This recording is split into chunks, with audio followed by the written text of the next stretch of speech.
follows Warner and Bella, who are two survivors who were liberated after the death marches from Auschwitz camps.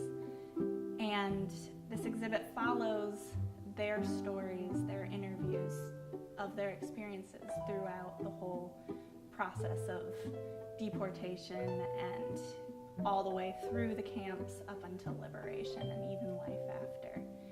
We felt that by selecting two survivors and really going deep into their journey, hearing their voices throughout the exhibition, we could really actually learn more and kind of have them serve as our guides through the exhibition. The exhibit is, well, from my point of view, I'm always kind of like the nuts and bolts about it. It's a 4,000 square foot exhibit, and it fills the Skirwell Gallery at the Freedom Center. I got to be involved in a lot of the research, so in creating the script and the narrative.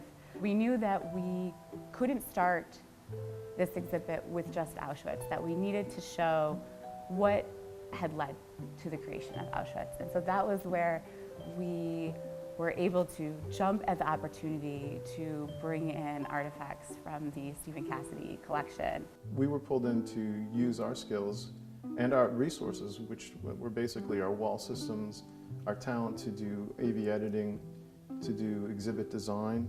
When we create an exhibit together with a partner in the community, we take the exhibit from door to door. We start with the story and the way that our collaborator wants to tell that story, whether it's through objects or whether it's through interactive experiences or through images. And then we take it to our team and we start to think about different ways that we can both show and tell that narrative. In our vision with CHHE, we really wanted to tell this story of the progression that people experienced as they were moved to these concentration camps. So understanding how life felt before they were deported and before all of the propaganda and everything took hold of the areas in Europe.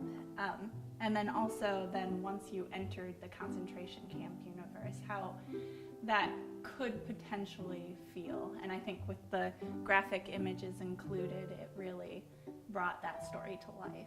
You go through this very, very dark space where you're going in and seeing these Zyklon B canisters and these panels about medical experiments and all of these atrocious things, and you come out through this space into this breath of fresh air. Between the Cincinnati Museum Center's team, the Freedom Center's team, and the Holocaust Center's team, this was one of the most focused projects that I've ever worked on.